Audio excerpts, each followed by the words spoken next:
വരുണ്ടാവാം. പക്ഷെ അവരെ വെച്ച് ഒരിക്കലും എന്നെ കമ്പയർ ചെയ്യരുത്. ബിക്കോസ് എനിക്ക് റിയൽ ലൈഫിൽ വേറെ ബിഹേവിയറും ക്യാമറയുടെ മുമ്പിൽ വന്ന് വേറെ പോലെ ബിഹേവ് ചെയ്യുന്ന ചിലവരെ എനിക്കറിയാം. പേഴ്സണലി എനിക്കറിയാം. മനസ്സിലായില്ല? അപ്പൊ എനിക്ക് അതുപോലെ ആവും ഇതുപോലെ ആവുമെന്ന് എൻ്റെ അടുത്ത് ദയവ് ആരും പറയരുത്. Please don't compare me with anybody. I have my own energy. I personally. അങ്ങനെ ഒടുവിൽ ദിയ കൃഷ്ണ ഒരു വീഡിയോ ഇട്ടിട്ടുണ്ട്. അതായത് ഇപ്പം റീസെന്റ് നടക്കുന്ന കോൺട്രവേഴ്സിയെ ബേസ് ചെയ്തിട്ട് കുറച്ച് കാര്യങ്ങൾ പുള്ളിക്കാരത്തി പറയുന്നുണ്ട്. ഇപ്പം ദിയയുടെ സംസാരമൊക്കെ നിങ്ങളൊന്ന് കേൾക്കണം കേട്ടോ. ഭയങ്കര അങ്ങ് താഴ്മയായി ദിയ അങ്ങ് എല്ലാവരോടും അങ്ങ് ഭയങ്കര സ്നേഹം, പ്രത്യേകിച്ച് സബ്സ്ക്രൈബേഴ്സിനോടൊക്കെ അങ്ങ് ഭയങ്കര സ്നേഹത്തോടെ കൂടി സംസാരിക്കുന്നു. അഹങ്കാരം എന്ന് പറയുന്ന ഒരു കാര്യം മുഖത്തില്ല. കാര്യം എന്താണെന്ന് വെച്ച് കഴിഞ്ഞാൽ ജനങ്ങൾ മൊത്തം ഇവർക്ക് അഗെയിൻസ്റ്റ് ആയിട്ട് തിരിഞ്ഞു എന്ന് ഇവർക്ക് മനസ്സിലായി.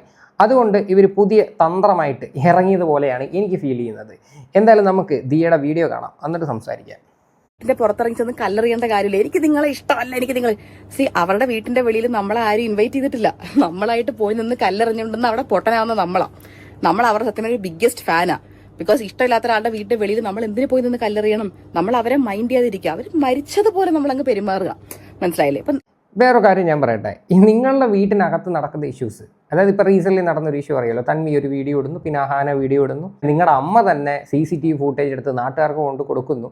ഇങ്ങനെയൊക്കെയുള്ള കലാപരിപാടികൾ നിങ്ങളെല്ലാവരുമാണ് കാണിച്ചു വെച്ചത്, ഞങ്ങളാരുമല്ല. സ്വന്തം വീട്ടിലെ കാര്യങ്ങൾ പബ്ലിക്കിൻ്റെ ഇടയിൽ കൊണ്ടുവന്ന് ഇടുന്ന സമയത്ത് ആലോചിക്കണം ഇതൊക്കെ. എന്നിട്ട് ഇങ്ങനെയുള്ള ഡയലോഗ് അടിക്കില്ല. അയ്യോ എന്തിനാ അപ്പുറത്തോട്ട് എത്തി നോക്കുന്നത്, എന്തിനാ ഇപ്പുറത്തോട്ട് എത്തി നോക്കുന്നത്. ഫാമിലി വ്ളോഗ് ചെയ്യുന്ന പല ആൾക്കാരുടെ അടുത്ത് നമ്മൾ പറഞ്ഞിട്ടുണ്ട്, പേഴ്സണൽ ലൈഫ് കൊണ്ടുവന്ന് പബ്ലിക്കിൽ ഇടാനായിട്ട് നിൽക്കരുത്. അങ്ങനെ ഇട്ട് കഴിഞ്ഞാൽ പല പല ചോദ്യങ്ങൾ നിങ്ങൾക്ക് എഗെയിൻസ്റ്റ് ആയിട്ട് വരും, പല പല റിയാക്ഷൻ വീഡിയോസും വരും. ബാക്കിയോടെ പറ. എല്ലാവരും അവരവരെ സ്നേഹിക്കുന്നവർക്ക് വേണ്ടിയാണ് അവർ വീഡിയോ ഇടുന്നത്. നിങ്ങൾ ഈ സോഷ്യൽ മീഡിയയിൽ കാണുന്ന ഇപ്പോൾ ഏതൊരു ഇൻഫ്ലുവൻസറോ ഏതൊരു വ്ളോഗറോ ആരും ആയിക്കോട്ടെ, ഇവരെല്ലാവരും സോഷ്യൽ മീഡിയയിൽ നിങ്ങളെ കാണിച്ചു തരുന്നത് മാത്രമാണ് നിങ്ങൾ കാണുന്നത്. അതൊരാൾക്ക് ഫേക്ക് ചെയ്യാം, ഫേക്ക് ചെയ്യാതിരിക്കാം. അത്രേ ഉള്ളൂ. നിങ്ങളൊരു തികഞ്ഞ ഫേക്ക് ആണെന്നാണ് ഞങ്ങൾ എല്ലാവരുടെയും മുന്നിൽ തുറന്നു കാട്ടിയത്. അതായത് നിങ്ങളുടെ തനി കോണം ജനങ്ങൾ മനസ്സിലാവണം. ഇത്രയും നാൾ കുറേ ആൾക്കാർ നിങ്ങളെ ബ്ലൈൻഡായിട്ട് വിശ്വസിച്ച് വന്നിരുന്ന് നിങ്ങളെ സപ്പോർട്ട് ചെയ്യുകയും കമൻറ്റ് ഇടുകയൊക്കെ ചെയ്തിട്ടുണ്ടായിരുന്നു. അതായത് അവരുടെയൊക്കെ ഒരു കുടുംബത്തിലെ അംഗത്തെ കണക്ക്. പക്ഷേ നിങ്ങളുടെയൊക്കെ റിയൽ ക്യാരക്ടർ മനസ്സിലാക്കിയതിന് ശേഷം പതുക്കെ ആ സബ്സ്ക്രൈബർ കൗണ്ടും കുറഞ്ഞു തുടങ്ങി. ആൾക്കാർ നിങ്ങളെ വീഡിയോ കാണാറില്ല. അത് നിങ്ങളുടെ വ്യൂവർഷിപ്പൊക്കെ എടുത്ത് നോക്കുമ്പോൾ അത് മനസ്സിലാക്കാൻ പറ്റുമെന്നേ ഉള്ളൂ. അതാണ് ഞാൻ പറഞ്ഞത്, റിയൽ ലൈഫും തമ്മിൽ ഒരുപാട് വ്യത്യാസമുണ്ട്. അതായത് ഇവരായിട്ട് തന്നെയാണ് ഇവരുടെയൊക്കെ കുഴി ശരിക്കും പറഞ്ഞു കഴിഞ്ഞാൽ തോണ്ടിയത്. അതുകൊണ്ടാണ് ഞാൻ പറഞ്ഞത്, ഒന്നെങ്കിൽ നമ്മൾ എന്ത് പറയണ്ട, പ്രൈവറ്റായിട്ട് കീപ്പ് ചെയ്യേണ്ട സാധനങ്ങൾ അങ്ങനെ തന്നെ കീപ്പ് ചെയ്യണം. മനസ്സിലായ? ഇവരുടെ ഏറ്റവും സത്യം പറഞ്ഞ ഒരു പ്രത്യേകത സ്വഭാവം എന്ന് പറഞ്ഞാൽ ഇവരെന്തോ വലിയ സംഭവമാണ്. ഈ ഫാമിലി വെച്ചേച്ച് വേറെ ആരുമില്ല, അങ്ങനെയൊക്കെയുള്ള ഒരു രീതിയാണ് ഇവരുടെ. അത് മാറ്റി വെച്ചിട്ടുണ്ടെങ്കിൽ ഉണ്ടല്ലോ ഇവരുടെ പകുതി പ്രശ്നം തീരും. ഒരു മനുഷ്യരും അഹങ്കരിക്കരുത്. അഹങ്കരിച്ച് കഴിഞ്ഞാൽ അവരുടെ അധപ്പതനത്തിന് തുടക്കമായിരിക്കും. മനസ്സിലായില്ലേ? ഇപ്പം ഞാൻ ലോകത്തെ ഏറ്റവും നല്ലൊരാളായിട്ട് എനിക്ക് പോർട്രേ ചെയ്ത് എനിക്ക് വീഡിയോ ഇട്ട് എനിക്ക് എഡിറ്റ് ചെയ്ത് ഇപ്പം നിങ്ങളെല്ലാവരും കൈയടിച്ച് പാസ്സാക്കുന്ന ഒരാളായിട്ട് എനിക്ക് ബിഹേവ് ചെയ്യാം. മനസ്സിലായില്ലേ? ബിക്കോസ് അത്രേ ഉള്ളൂ. അതാണ് സോഷ്യൽ മീഡിയ എന്ന് പറയുന്ന ഒരു മായാജാലം പിടിച്ചൊരു ലോകം. മനസ്സിലായി? അപ്പം നിങ്ങൾ ഈ കാണുന്ന എല്ലാ വ്ളോഗേഴ്സും എന്താ പറയുക യൂട്യൂബേഴ്സും നിങ്ങളിപ്പോൾ അവരെ കണ്ടിട്ട് നമ്മളെ ഇപ്പോൾ വന്നിട്ട് നിങ്ങളത് അവരെ പോലെ ആവും ഇവരെ പോലെ ആവും ദയവ് ചെയ്ത് ഫസ്റ്റ് ഓഫ് ഓൾ കമ്പയർ ചെയ്യാതിരിക്കുക. ബിക്കോസ് ഈ വീഡിയോ ഇടുന്നവർ റിയൽ ലൈഫിൽ ആരാണ് എന്താന്ന് നിങ്ങൾക്ക് ഇതാരായി പറയുന്നത്? എത്ര മര്യാദയോടെ അതായത് എത്ര സ്നേഹത്തോടെ കൂടിയിട്ടാണ് ദിയ ഒന്ന് സംസാരിക്കുന്നത്. പണ്ടത്തെ ദിയാണെങ്കിലൊന്നുമല്ല, വളരെ പുച്ഛിച്ച് വന്നങ്ങ് സംസാരിച്ചേനെ. എൻ്റെ പൊന്ന് ദിയ, നിങ്ങളുടെയൊക്കെ ഒരു തനി ഗുണം ജനങ്ങൾ മനസ്സിലാക്കി. അതായത് അശ്വിൻ്റെ അമ്മയെ പോലും അമ്മ എന്ന് വിളിക്കാൻ പറ്റത്തില്ല. മരുതൻകുഴിയിലെങ്ങാണ്ടിരിക്കുന്ന എൻ്റെ സ്വന്തം അമ്മയെ മാത്രമേ എനിക്ക് അമ്മ എന്ന് വിളിക്കാൻ പറ്റൂ. പിന്നെ ഈ പറയുന്ന എന്തെങ്കിലും ഫംഗ്ഷൻ ഉള്ള സമയത്ത് അവരെ കൂടെ ചേർത്ത് പിടിക്കുന്നില്ല. ഇതൊക്കെ ആക്ച്വലി ജനങ്ങൾ കണ്ടുകൊണ്ടിരിക്കുക. അപ്പം നിങ്ങൾ നിങ്ങളുടേതായിട്ടുള്ള മിസ്റ്റേക്ക് ആദ്യമേ നിങ്ങൾ മനസ്സിലാക്കിയിട്ട് അത് നിങ്ങൾ തിരുത്താൻ വേണ്ടി നിങ്ങൾ ശ്രമിക്കുക. പിന്നെ ദിയ തന്നെ ഇതിനകത്ത് അഡ്മിറ്റ് ചെയ്തു, വേണമെങ്കിൽ കുറച്ച് ഫേക്കായിട്ട് കാണിക്കാം, എനിക്ക് വേണം കുറച്ച് സ്നേഹത്തോടെ കൂടിയിട്ടൊക്കെ പറയാം, പക്ഷേ എനിക്ക് അങ്ങനെ എഡിറ്റ് ചെയ്ത ആൾക്കാരെ പറ്റിക്കേണ്ട എന്നൊക്കെയുള്ള രീതിയിൽ ദിയ തന്നെ പറഞ്ഞു. അതാണ് ഞാൻ പറഞ്ഞത്, നിങ്ങളുടെ റിയൽ ക്യാരക്ടർ ജനങ്ങൾ അത് പതുക്കെ മനസ്സിലാക്കി തുടങ്ങിയ സമയത്ത് നിങ്ങൾ വെറുത്ത് തുടങ്ങി. ഇനി നിങ്ങളത് തിരിച്ചു പിടിക്കാൻ നോക്കിയിട്ടൊന്നും വലിയ കാര്യമൊന്നുമില്ല. ഉണ്ടാവാം. പക്ഷെ അവരെ വെച്ച് ഒരിക്കലും എന്നെ കമ്പയർ ചെയ്യരുത്. ബിക്കോസ് എനിക്ക് റിയൽ ലൈഫിൽ വേറെ ബിഹേവിയറും ക്യാമറയുടെ മുമ്പിൽ വന്ന് വേറെ പോലെ ബിഹേവ് ചെയ്യുന്ന ചിലവരെ എനിക്കറിയാം. പേഴ്സണലി എനിക്കറിയാം. മനസ്സിലായില്ല? അപ്പോൾ എനിക്ക് ഈ കമ്പയർ എന്നൊക്കെ ഉദ്ദേശിച്ച ആരെയെന്നറിയാം.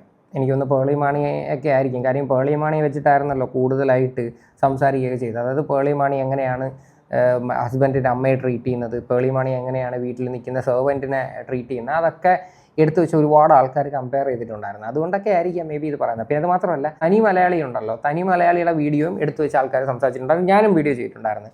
അത് എനിക്ക് അങ്ങനെ അത് പറയാനായിട്ട് തോന്നി. കാര്യം ആ ഒരു പെൺകുട്ടി അതിൻ്റെ ഹസ്ബൻഡിൻ്റെ അമ്മയെ ട്രീറ്റ് ചെയ്യുന്ന ഒരു രീതിയുണ്ട്. അമ്മ എന്ന് വിളിച്ച് കെട്ടിപ്പിടിച്ച് കൂടെ നിന്ന് എത്ര അടിപൊളിയായിട്ടാണ് ആ ഒരു അമ്മയെ ടേക്ക് കെയർ ചെയ്യണത്.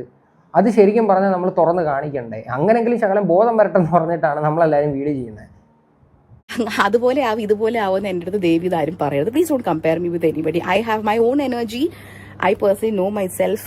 സഹായിക്കാൻ പറ്റുന്നവരെയൊക്കെ പണ്ടും ഇന്നും ഇനി എന്നും സഹായിക്കുന്ന ഒരാളാണ് ഞാൻ. അപ്പോൾ എനിക്ക് എന്നും I want this energy to be with me. അതേപോലെ തന്നെ ഇപ്പോൾ ആഹാനെ ആയിക്കോട്ടെ, ഇഷാനെ ആയിക്കോട്ടെ, ഹൻസിക ആയിക്കോട്ടെ, ഇവരെയൊക്കെ പേഴ്സണലി അറിയാമെന്നുള്ളവർക്ക് അറിയാം. There all good human beings. അതെ, അവരൊക്കെ അടിപൊളിയാണെന്ന് ഈ അടുത്ത് നമുക്ക് എല്ലാവർക്കും മനസ്സിലായിരുന്നു. പ്രത്യേകിച്ച് അഹാന തന്മി ഒരു വീഡിയോ ഇടുന്നു, അതിൻ്റെ പുറകെ അഹാനെ ഇടുന്നു. അഹാന പറഞ്ഞിരിക്കുന്ന കാര്യങ്ങളും പിന്നെ നിങ്ങളുടെ സ്വന്തം അമ്മ തന്നെ CCTV ഫൂട്ടേജ് കൊണ്ടുവന്ന് വേറെ ആൾക്ക് കൊടുക്കുന്നു, റാൻഡമായിട്ടുള്ള ആൾക്കാർക്ക് കൊണ്ട് കൊടുക്കുന്നു. അതിൽ നിന്നൊക്കെ അഹാന എന്ന് പറയുന്നൊരു വ്യക്തിയെ പറ്റിയിട്ട് ജനങ്ങൾക്ക് നല്ല രീതിയിൽ മനസ്സിലായി. അത് കൂടുതലായിട്ട് പറയേണ്ട ആവശ്യമൊന്നുമില്ല. മനസ്സിലായില്ലേ? ഇനി കിടന്ന് ഇങ്ങനെ മെഴുകിയിട്ട് എന്തുവാ കാര്യം? എന്തിന്? വേറൊരു കേസ് പറയാം. കൃഷ്ണകുമാറിന് ഇൻ്റർവ്യൂവിൽ പറഞ്ഞൊരു കാര്യമുണ്ടല്ലോ, എന്തായിരുന്നു, അഹാനയുടെ സ്ഥാനത്ത് ഞാനായിരുന്നുവെങ്കിൽ, അഹാനയുടെ പ്രായമായിരുന്നു എനിക്കെങ്കിൽ ഞാൻ അവരെ വീട്ടിൽ കയറി ചവിട്ടിക്കൂട്ടിയേനെ. അതായത് സ്വന്തം ഭാര്യയുടെ അമ്മയെ കൈവയ്ക്കും എന്നുള്ള രീതിയിലായിരുന്നു അയാൾ വന്ന് സംസാരിച്ചിട്ടുണ്ടായിരുന്നത്. അപ്പം അതിൽ നിന്ന് മനസ്സിലാക്കാൻ പറ്റും യാതൊരു ബോധവുമില്ലാത്ത ഒരു ഫാമിലി ആവരെന്ന്. എല്ലാവർക്കും അവരുടേതായ ഗുഡ് സൈഡ് ഉണ്ട്, ബാഡ് സൈഡ് ഉണ്ട്. അതേപോലെ ഈ കമന്റ് ഇടുന്ന എല്ലാവർക്കും, നിങ്ങൾക്ക് എല്ലാവർക്കും ഒരു ഗുഡ് സൈഡ് ബാഡ് സൈഡ് ഉണ്ട്. ഈ കമന്റ് നമ്മൾ പോയിന്റ് ചെയ്ത് സംസാരിക്കുമ്പോൾ സ്വയം നമ്മൾ പോയിന്റ് ചെയ്യുക, am I a good person, am I perfect, ഞാൻ പെർഫെക്റ്റ് ആണ്. ഇവിടെ ഒരു കാര്യം മനസ്സിലാക്കണം. നിങ്ങൾ സോഷ്യൽ മീഡിയയിൽ ഒരു വീഡിയോ കൊണ്ടുവന്ന് ഇട്ടിട്ട് കമൻറ്റ് ചെയ്യാനേ പാടില്ല എന്ന് നമുക്ക് ആരെടുത്തും പറയാൻ പറ്റത്തില്ല. രണ്ടാമത്തെ ഒരു കാര്യം, ഈ കമൻറ്റ് ചെയ്യുന്ന ആൾക്കാർ അവരവരുടെ പേഴ്സണൽ ലൈഫൊന്നും കൊണ്ടുവന്ന് പബ്ലിക്കിൽ ഇടുന്നില്ല. നിങ്ങൾ കാണിക്കുന്ന കാര്യത്തിനാണ് അവർ വന്ന് അഭിപ്രായം പറയുന്നത്. അതായത് വളരെ മാന്യമായിട്ട് വിമർശിക്കുന്നതിനകത്തോട്ട് എനിക്ക് യാതൊരു തെറ്റും തോന്നിയിട്ടില്ല. പക്ഷേ നിങ്ങളെ തെറി പറയും മോശമായിട്ടും പറയുന്നതിനകത്തോട്ട് എനിക്ക് പേഴ്സണലി അംഗീകരിക്കാൻ പറ്റത്തില്ല. പക്ഷേ നിങ്ങൾ കാട്ടിക്കൂട്ടുന്ന, നിങ്ങളുടെ ഫാമിലി കാട്ടിക്കൂട്ടുന്ന ഈ ഇടയായിട്ടുള്ള പ്രശ്നങ്ങൾ മാത്രമാണ് അവരെല്ലാവരും വന്നിരുന്ന് കമൻറ്റ് ചെയ്തത്. പ്രത്യേകിച്ച് കൂടുതൽ കമൻറ്റ് ചെയ്യുന്നത് നിങ്ങളുടെ സബ്സ്ക്രൈബേഴ്സാണ്. എന്തുകൊണ്ടാണ് നിങ്ങൾക്ക് ഇത്രയും സബ്സ്ക്രൈബർ കൗണ്ട് കുറഞ്ഞത്? അതിനെപ്പറ്റി നിങ്ങൾ ചിന്തിച്ചിട്ടുണ്ടോ? എനിക്ക് അപ്പുറത്ത് ഒരാളെ തെറി പറയാൻ പറ്റത്തുള്ളൂ. മനസ്സിലായി? അപ്പം നമ്മളൊരു റോങ് കമന്റ് ഇടുന്നതിന് മുന്നേ ജസ്റ്റ് ഫിൽട്ടർ ചെയ്യുക, ഒന്ന് ആലോചിച്ച് നോക്കുക. am I being kind enough? is this comment necessary? am I gaining anything good out of it? ഈ 3 കാര്യങ്ങൾ ആലോചിച്ചാൽ നമുക്ക് ലോകത്ത് ആരും തെറി വിളിക്കാനോ കുറ്റം പറയാനോ തോന്നത്തില്ല. മനസ്സിലായില്ലേ? if you don't like me, just don't watch my vlog. that's it. അത്രേ ഉള്ളൂ. അതാണ് ഞങ്ങൾ എല്ലാവരും പറയുന്നത്. എന്തിനാണ് ഇവരുടെ വീഡിയോ കുത്തിയിരുന്ന് കാണുന്നത്? ആ ഒരു ചോദ്യം ഇവിടെ പ്രധാനമായിട്ടുണ്ട് കേട്ടോ. കാര്യം ഇപ്പോഴും ആൾക്കാർ അന്ധമായിട്ട് പോയിരുന്ന് കാണുന്നുണ്ട്. അയ്യോ ദിയമോളെ എന്നൊക്കെ പറഞ്ഞിട്ട്. ഇപ്പോഴും ഇവരുടെ ആ ഉള്ളിലുള്ള ഒരു പുച്ഛം എന്ന് പറയുന്നൊരു സാധനം ഉണ്ടല്ലോ, അതിന് യാതൊരു കുറവും വന്നിട്ടില്ല. എല്ലാവരെയും പുച്ഛിക്കുവാണ്, സ്വന്തം സബ്സ്ക്രൈബേഴ്സിനെ പോലും പുച്ഛിക്കുവാണ്. ദിയ മനസ്സിലാക്കേണ്ടത്, ഈ യൂട്യൂബ് ചാനൽ ഇല്ലായിരുന്നുവെങ്കിൽ നിങ്ങളെയൊന്നും ഒരു മനുഷ്യരും തിരിച്ചറിയാൻ പോകുന്നില്ല. അതാദ്യമേ മനസ്സിലാക്കണം. യൂട്യൂബ് ചാനൽ വഴിയാണ് നിങ്ങളെയൊക്കെ 10 പേര് തിരിച്ചറിയാൻ തുടങ്ങിയത്. അതായത് നിങ്ങളുടെ ഈ സബ്സ്ക്രൈബേഴ്സ് കാരണമാണ് നിങ്ങൾക്ക് ഇത്രയും ഫെയിമും ഈ പറയുന്ന പൈസയും കാര്യങ്ങളും ഒക്കെ വന്നത്, അല്ലാതെ വേറെ ഒരു തേങ്ങയല്ല. അതിനെയൊക്കെ പറ്റി പറയുന്നുണ്ട് കേട്ടോ. എനിക്ക് നിങ്ങളോടും ദേഷ്യമില്ല. ലൈക്ക് എനിക്ക് ആരോടും ഒരു ദേഷ്യമില്ല, അത്രയേ ഉള്ളൂ. മനസ്സിലായില്ലേ? ഇപ്പോൾ ഈ റിയാക്ഷൻ വീഡിയോ ഇടുന്നവരായാലും എന്താ പറയാ, എൻ്റെ നല്ലത്, ഞാൻ ഒരുപാട് നല്ല കാര്യങ്ങൾ ചെയ്തിട്ടുള്ള ഒരാളാണ്. എൻ്റെ ബ്ലോഗിലൂടെ ആയാലും ചിലപ്പോൾ അറിയാതെ പോലും എന്തെങ്കിലും നല്ല ചെയ്തിട്ടുണ്ടാവാം. എൻ്റെ നല്ല കാര്യങ്ങൾ ചൂണ്ടിക്കാണിച്ച് റിയാക്ഷൻ വീഡിയോ ഇടുന്ന റിയാക്ഷൻ വീഡിയോ ഉണ്ടാക്കുന്നവരാണ് എനിക്ക് ആക്ച്വലി അറിയേണ്ടത്. അതെന്താ ആരും ചെയ്യാത്തതെന്നാണ് അറിയാത്തത്. ഈ കടയിൽ നിന്ന് സ്റ്റാഫ് 10-60 ലക്ഷം രൂപ അടിച്ചു മാറ്റിക്കൊണ്ട് പോയ സമയത്ത് ഈ റിയാക്ഷൻ വീഡിയോ ചെയ്യുന്ന ആൾക്കാർ എല്ലാവരും ഇതിയെ സപ്പോർട്ട് ചെയ്തിട്ടേ ഉള്ളൂ. എൻ്റെ അറിവിൽ അങ്ങനെയാണ്. ഞാൻ 1-2 വീഡിയോ കണ്ട് നെഗറ്റീവായിട്ട് പറഞ്ഞിട്ടുണ്ടെന്ന് തോന്നുന്നു. അതിന് റീസൺ ഉണ്ട്. കാര്യം എന്താണെന്ന് വെച്ച് കഴിഞ്ഞാൽ 60 ലക്ഷം രൂപ എഴുതി തള്ളാൻ കാണിച്ച ആ ഒരു മനസ്സ്, അതിനെ പറ്റിയിട്ടാണ് ഞാൻ സംസാരിച്ചിട്ടുള്ളത്. അവർ ചെയ്ത തെറ്റിനെ ഞാൻ ഒരിക്കലും അത് ഗ്ലോറിഫൈ ചെയ്ത് സംസാരിച്ചിട്ടില്ല, അതായത് ആ ഒരു പെൺകുട്ടികൾ. പക്ഷേ 60 ലക്ഷം രൂപ പോയിട്ടും ഇവർക്കാർക്കും ഇവരുടെ ഫേസിൽ നിന്ന് പോലും ഒരു സങ്കടഭാവം നിങ്ങൾക്ക് കാണിക്കാൻ പറ്റുമോ? അതിലെന്തോ ഒരു തരികിട ഉണ്ട് എന്നുള്ള രീതിയിലായിരുന്നു ഞാൻ അന്ന് സംസാരിച്ചത്. കാര്യം എന്തായാലും ഇപ്പോൾ കേസ് കോടതിയിലിരിക്കുകയാണ്, സത്യം തെളിയട്ടെ, പ്രഭാതനായ ഉണ്ടെങ്കിൽ അവർക്ക് ആ ഒരു പൈസ തിരിച്ചു കിട്ടട്ടെ. പക്ഷേ എത്ര പൈസ ഉള്ളവരായാലും ഈ ഒരു പൈസ, അതായത് ഇത്രയും വലിയൊരു പൈസ നഷ്ടപ്പെടുമ്പം ആർക്കാലും ഒരു സങ്കടം കാണത്തില്ലേ? അല്ലെങ്കിൽ അതൊന്ന് തിരിച്ച് വാങ്ങിക്കാൻ വേണ്ടിയെങ്കിലും ശ്രമിക്കത്തില്ലേ? ഇവർക്ക് ആ കാശ് വേണ്ടെന്നും പറഞ്ഞിട്ട് എഴുതിത്തള്ളാൻ കാണിച്ച ഒരു മനസ്സിനെ പറ്റിയിട്ടാണ് ഞാൻ പറഞ്ഞത്. വ്യൂ കിട്ടുന്നു. ഫസ്റ്റ് നിങ്ങൾക്ക് പൈസ ഉണ്ടാക്കാൻ നിങ്ങൾക്ക് അതേ ഉള്ളൊരു വഴി, ഐ അണ്ടർസ്റ്റാൻഡ്. പക്ഷേ എന്നെ പറ്റി നല്ല നിങ്ങൾ മോശം പറയുന്ന എല്ലാവരെയും പറ്റി ഒന്നിരുന്ന് ആലോചിച്ച് നോക്കുക, എന്തെങ്കിലും നല്ലത് കണ്ടുപിടിക്കാൻ പറ്റും അവരുടെ ലൈഫിൽ, എന്നാൽ അവരെ പറ്റി ഒരു പോസിറ്റീവ് റിയാക്റ്റീവ് വീഡിയോ ഇടുക. നമുക്ക് എല്ലാവർക്കും പോസിറ്റീവ് റിയാക്ഷൻ വീഡിയോ കണ്ടു തുടങ്ങിയാലോ? That would be nice too, right? Why be so rude, why be so cruel? നമ്മുടെ ലോകം ഇപ്പൊ അങ്ങനെയായി മാറിയിരിക്കുക. So let's all be more kind and loving towards each other. ആരായാലും എന്തായാലും, ആണായാലും പെണ്ണായാലും വയസ്സായ ആളായാലും, നമ്മളെ അവർ ഡയറക്റ്റ് ആയിട്ട് എന്തെങ്കിലും ചെയ്തിട്ടുണ്ടോ? ഇല്ല. നമുക്ക് അവരുടെ പേഴ്സണൽ ലൈഫിനെ പറ്റി വല്ലതും അറിയാവോ? ഇല്ല. എന്നുണ്ടെങ്കിൽ ഡോണ്ട് കമന്റ് എനിത്തിങ്. മനസ്സിലായില്ലേ? നല്ലത് കമന്റ് ചെയ്യണമെന്നില്ല. ആരുടെയും ഒന്നിന്റെ അടിപ്പ് നിങ്ങൾ നല്ലത് ബിക്കോസ് ഫ്രീ ആയിട്ട് നിങ്ങൾ ആർക്കും നല്ലത് കൊടുക്കണ്ട. പക്ഷേ ഫ്രീ ആയിട്ട് മോശം കൊടുക്കാമെങ്കിൽ നല്ലതും കൊടുക്കാമല്ലോ. അത്ര ചിന്തിച്ചാൽ മതി. മനസ്സിലായില്ലേ? So yeah, that's all end this video in A very positive not. എന്നെ സ്നേഹിക്കുന്നവരോട് എല്ലാവരോടും ഐ ലവ്. പറഞ്ഞ കാര്യം കേട്ടല്ലോ, 2 കാര്യമുണ്ട്. ഒന്നാമത് പറഞ്ഞത്, അതായത് നിങ്ങൾക്ക് പൈസ ഉണ്ടാക്കാൻ വേറെ ഒരു മാർഗവുമില്ല എന്ന്. ഈ യൂട്യൂബ് ചാനൽ തുടങ്ങുന്നതിന് മുന്നേ നിങ്ങളൊക്കെ എങ്ങനെയായിരുന്നു കാശ് ഉണ്ടാക്കിക്കൊണ്ടിരുന്നത്? പറ്റുവാണെങ്കിൽ ഒന്ന് എക്സ്പ്ലെയിൻ ചെയ്യാവോ? കൃഷ്ണകുമാർ കഴിഞ്ഞ ഇൻ്റർവ്യൂവിൽ പറഞ്ഞ ഒരു കാര്യം ഞാനിവിടെ കേൾപ്പിക്കാം. അതിനുശേഷം ജനങ്ങൾ ഇതിനുള്ള മറുപടി പറയട്ടെ. സംഭവമാണ്. ഇത്രയും പേരില്ലായിരുന്നെങ്കിൽ ഒറ്റ തിരിച്ചൊരു ചോദ്യം ചോദിക്കട്ടെ, ഈ യൂട്യൂബ് ഒന്നും ഇല്ലായിരുന്നു ഈ കൃഷ്ണകുമാർ കുടുംബം കൂടി എന്ത് ചെയ്യുമായിരുന്നു? എങ്ങനെയുണ്ട്? ഈ യൂട്യൂബ് ഒന്നും ഇല്ലായിരുന്നുവെങ്കിൽ കൃഷ്ണകുമാറും കുടുംബവും എന്ത് ചെയ്യുമായിരുന്നുവെന്ന്. ഇതിനെന്താ അതിയേക്ക് പറയാനുള്ളത്? നിങ്ങൾക്കും മാർഗം ഇതേ ഉള്ളൂ, കാശുണ്ടാക്കാനായിട്ട്. മനസ്സിലായല്ലോ? പിന്നെ വന്നിരുന്നിട്ട് താളം പറയരുത്. അതായത് ഈ പേഴ്സണൽ ലൈഫ് കൊണ്ടുവന്ന് സോഷ്യൽ മീഡിയയിലിട്ട് ഇത്രയും കോൺട്രവേഴ്സിയും കാര്യങ്ങളൊക്കെ ഉണ്ടാക്കിയിട്ട് ഇപ്പം പേഴ്സണൽ ലൈഫിൻ്റെ പോട്ടെ, അല്ലാതെ തന്നെ ഇവർ പറയുന്ന സ്റ്റേറ്റ്മെൻറ്റ്സ് മൊത്തം റോങ് ആണ്. എന്നിട്ട് ഇവരുടെ ഒരു എന്തു പറയണ്ടേ, ഒരു പുച്ഛം കണ്ടില്ലേ? റിയാക്ഷൻ വീഡിയോ ചെയ്യുന്ന ആൾക്കാർക്ക് വേറെ ഒരു മാർഗ്ഗമില്ലല്ലോ, ഇതേ ഉള്ളല്ലോ കാശ് ഉണ്ടാക്കാൻ.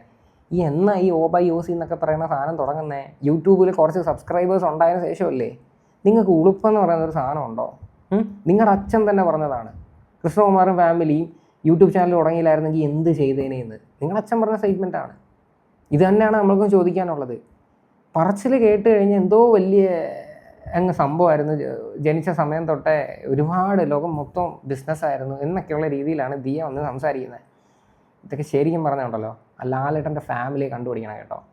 പ്രണവിൻ്റെ കേസ് എടുത്തു കഴിഞ്ഞാലും വിസ്മയുടെ കേസ് എടുത്തു കഴിഞ്ഞാലും അവരെത്ര ഡൗൺ ടു എർത്താണ്. അവർക്ക് എന്തുമാത്രം അഹങ്കരിക്കാം. ഒരു മഹാനടൻ്റെ മക്കളാണ് അവർ കാണിക്കാൻ നിന്ന് കഴിഞ്ഞാൽ അവർക്ക് എന്തെല്ലാം കാണിക്കാം അവർക്ക്. പക്ഷെ അവരെന്തെങ്കിലുമൊക്കെ കാണിക്കുന്നുണ്ടോ? പ്രത്യേകിച്ച് പ്രണവ് മോഹൻലാലിൻ്റെ കേസ് എടുത്തു കഴിഞ്ഞാൽ ഇത്ര സിമ്പിളായിട്ടാണ് ആ ഒരു മനുഷ്യൻ എല്ലായിടത്തും ബിഹേവ് ചെയ്യുന്നത്. അതാ ഞാൻ പറഞ്ഞത്, ഇതൊക്കെ ശരിക്കും പറഞ്ഞുണ്ടല്ലോ, ഇതൊക്കെ ജനിക്കുമ്പോഴേ കിട്ടേണ്ട കുറച്ച് സാധനങ്ങളാണ്. ദിയ വന്നിരുന്ന് ഇപ്പം വലിയ കാര്യത്തിൽ സംസാരിക്കുന്നുണ്ടല്ലോ, വേറെ ഒരു മാർഗവും ഇല്ല അവർക്ക് കാശുണ്ടാക്കാൻ, ഇതേ ഉള്ളൂ എന്ന്. ഈ വേറൊരു സാധനം കൂടെ അവിടെ കേൾപ്പിച്ചു തരാം. ഇതിങ്ങോട്ടൊക്കെ കുറിച്ച് വെച്ചിട്ട് ഒരു 1000 പേർക്ക് ഷെയർ ഇടാം, അലക്കിക്കോ, അവളുടെ ഒരു മിസ്റ്റേക്ക് പറ്റിയിട്ടുണ്ട്. ഇതൊരു 1000 പേർക്ക് ഷെയർ 1000, 10,000 ഇങ്ങനെയാണ് വൈറലാവുന്നത്. എന്നാലോചിച്ച് നോക്കിയാൽ ആ വ്യക്തികൾ എൻ്റെ മക്കൾക്ക്, എൻ്റെ കുടുംബത്തിനുണ്ടാക്കി തന്ന ഒരു സബ്സ്ക്രിപ്ഷൻ കൂട്ടിയതും വരുമാനം ഉണ്ടാക്കിയതും എല്ലാത്തിനും അവരും കൂടി ഒരു കാരണക്കാരാണ്. എൻ്റെ മക്കൾക്ക് സബ്സ്ക്രൈബേഴ്സ് ഉണ്ടായതും വ്യൂവർഷിപ്പ് ഒക്കെ ഉണ്ടായതിനും പ്രധാന കാരണം അവരൊക്കെ കൂടി. ആരൊക്കെയാണ്? ഞങ്ങളെപ്പോലെയുള്ള ആൾക്കാരൊക്കെ. നിങ്ങളുടെ അച്ഛൻ വന്ന് പറഞ്ഞ 2ാമത്തെ സ്റ്റേറ്റ്മെൻറ്റ്. ഇതിൽ കൂടുതൽ എനിക്കൊന്നും തെളിയിക്കാനില്ല. മനസ്സിലായ? കോൺട്രവേഴ്സി ഉണ്ടാക്കി, വായി തോന്നുന്ന എല്ലാം വിളിച്ച് പറഞ്ഞ് കോൺട്രവേഴ്സി ഉണ്ടാക്കി നമ്മളെടുത്ത് വെച്ച് അതിനെപ്പറ്റി അഭിപ്രായം പറയുമ്പോഴാണ് ഇവിടെ പ്രശ്നങ്ങൾ. എൻ്റെ പൊന്നോ. ഇനി വേറൊരു കേസും കൂടെ ഞാൻ പറയാം. ഈ അഹാനയും പിന്നെ ഇവരുടെ അമ്മൂമ്മയും തമ്മിയും കണ്ടുള്ളൊരു ഇഷ്യൂ നിങ്ങൾക്ക് എല്ലാവർക്കും അറിയാമല്ലോ. അതിലിവരെ എന്തൊക്കെയാണ് കാണിച്ചത്? ഒന്ന് ആലോചിച്ച് നോക്ക്. ആ പ്രായം ചെന്ന ആ ഒരു സ്ത്രീയായിട്ട് അങ്ങോട്ടും ഇങ്ങോട്ടും കിടന്ന് തമ്മിലടി ഉണ്ടാക്കുന്നു, അവർക്ക് എഗെയിൻസ്റ്റ് ആയിട്ട് വീഡിയോ ഇടുന്നു. എന്തൊക്കെയാണ് നിങ്ങൾ കാണിക്കുന്നത്? ഞാൻ അതൊന്നും എടുത്ത് വെച്ച് ചെയ്തിട്ട് പോലും ഇല്ല. പേഴ്സണൽ കാര്യമാണ്. ഞങ്ങളാരും നിങ്ങളുടെ കുടുംബത്തോട്ട് വന്നിട്ട് എത്തി നോക്കിയൊന്നുമല്ല. നിങ്ങളുടെ അമ്മ തന്നെയാണ് അത് ഒരു വഴിയെ പോകുന്നവന്മാർക്കൊക്കെ അതിൻ്റെ CCTV ഫൂട്ടേജ് അയച്ചു കൊടുക്കുകയും അതിനെപ്പറ്റി കഥ പറയുകയൊക്കെ ചെയ്തത്. എന്നിട്ട് നമ്മളെ വന്നിരുന്ന് കുറ്റം പറയുക. കൂടുതലായിട്ടങ്ങ് ഒന്നും പറയാനില്ല. അപ്പം ദിയയുടെ ക്യാരക്ടർ എന്താണെന്ന് ഇതിൽ നിന്ന് തന്നെ മനസ്സിലാക്കി. അപ്പോൾ ആദ്യമേ അച്ഛൻ പറഞ്ഞേക്കുന്ന സ്റ്റേറ്റ്മെൻറ്റ്സിനൊക്കെ ഒരു മറുപടി കൊടുക്കുക. അല്ലെങ്കിൽ അച്ഛൻ എന്തുകൊണ്ടാണ് ഇങ്ങനെയെന്ന് പറഞ്ഞതെന്ന് വരും. അച്ഛൻ അറിയാതെ അങ്ങ് വായിന്ന് വന്നങ്ങ് പറഞ്ഞതാണ്. എന്തുവാ ഇതില്ലായിരുന്നുവെങ്കിൽ ഞങ്ങൾ എന്ത് ചെയ്തേനെന്ന്. അതായത് യൂട്യൂബ് ചാനൽ ഇല്ലായിരുന്നുവെങ്കിൽ പുള്ളി തന്നെ അഡ്മിറ്റ് ചെയ്ത്. പക്ഷേ ദിയയുടെ പറച്ചിൽ കേട്ട് കഴിഞ്ഞാൽ OBOC ദിയ ജനിച്ച സമയം തൊട്ടേ ഉണ്ട് എന്നുള്ള രീതിയിലായിരുന്നു. എന്തായാലും ഈ ഒരു വിഷയമായിട്ട് ബന്ധപ്പെട്ട് നിങ്ങളുടെയൊക്കെ അഭിപ്രായങ്ങൾ എന്താണെന്ന് വെച്ചാൽ നിങ്ങൾ തീർച്ചയായിട്ടും കമൻറ്റ് ചെയ്യുക.